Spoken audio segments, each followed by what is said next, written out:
The snowstorm smothered the town in silence, ice-gripping windows and winds wailing through deserted streets like lost memories.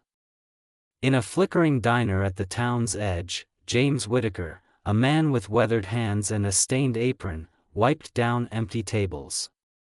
His dreams of being a chef in a lively city had faded, tethered to this small town by his niece, whom he raised alone after his sister's addiction tore their family apart. Bills stacked high, but James's quiet kindness, remembering names, listening without judgment, made him the diner's heartbeat. On that brutal winter night, the door's bell jingled faintly. Two children stood shivering, soaked and starving, their faces pale as ghosts against the frosted glass. A boy, about 11, clutched his younger sister, barely 6, her eyes wide with fear only abandonment carves. James's heart cracked. He'd known hunger like theirs, felt the sting of a father's absence. Without hesitation, he ushered them in, setting down steaming bowls of soup and warm bread. "Eat," he said softly. "You're safe here." The boy broke the bread, giving half to his sister, her tiny hands shaking as she ate. James watched, eyes stinging, then packed sandwiches and slipped a $20 into the bag.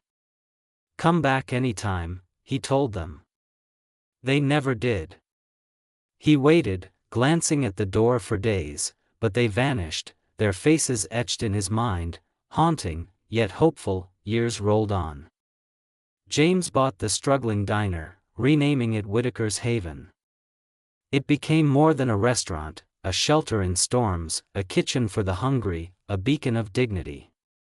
Despite his own pain, his niece's depression, her silence after leaving for college, James poured love into every dish, every gesture.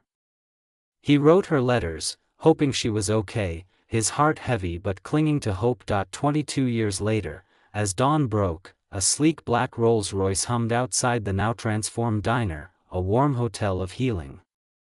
James, preparing the kitchen, froze as a sharply dressed man and a woman in a crimson coat stepped out. The man's eyes, familiar and piercing, met his. "You probably don't remember us," he said, voice trembling, "but you saved our lives." The woman, tears streaming, added, "I was the girl in the purple hoodie. You gave us soup, safety." They were Elijah and Anna, the children from that snowy night.